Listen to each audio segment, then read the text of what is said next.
hiç merak ettiniz mi? Stan'in yıllar önce bahsettiği o gizemli eski karısı aslında başka bir evrenden biri olabilir mi?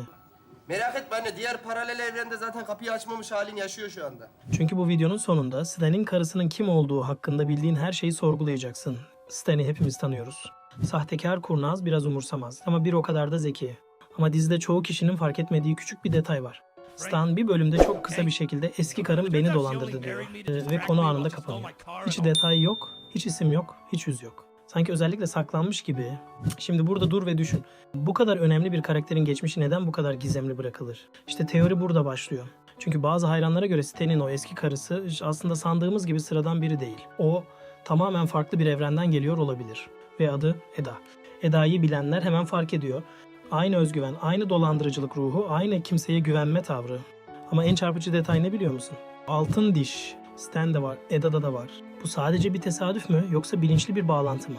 Ama herkes yanlış yere bakıyorsa, ya Stan'in karısı aslında hiç tanımadığımız biri değilse, aynı özgüven, aynı dolandırıcılık ruhu, aynı kimseye güvenme tavrı, sıradan biri bile olabilir.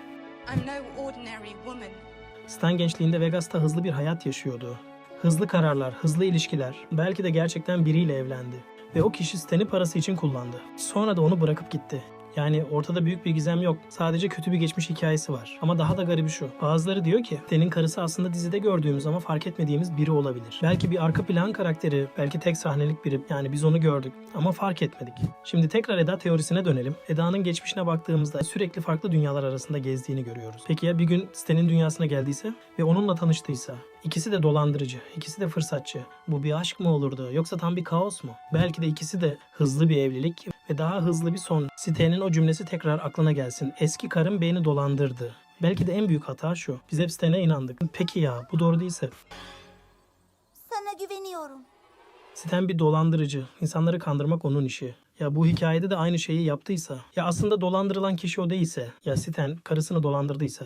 Ve gerçeği saklamak için hikayeyi tamamen tersine çevirdiyse? Çünkü bazen en iyi yalan gerçeğin tam tersidir. Hiçbir zaman o kadının kim olduğunu öğrenemedik. Stan'in sandığımız kişi olmadığı anlaşılacak. Yoksa en başından beri hikayenin kötü adamı mıydı?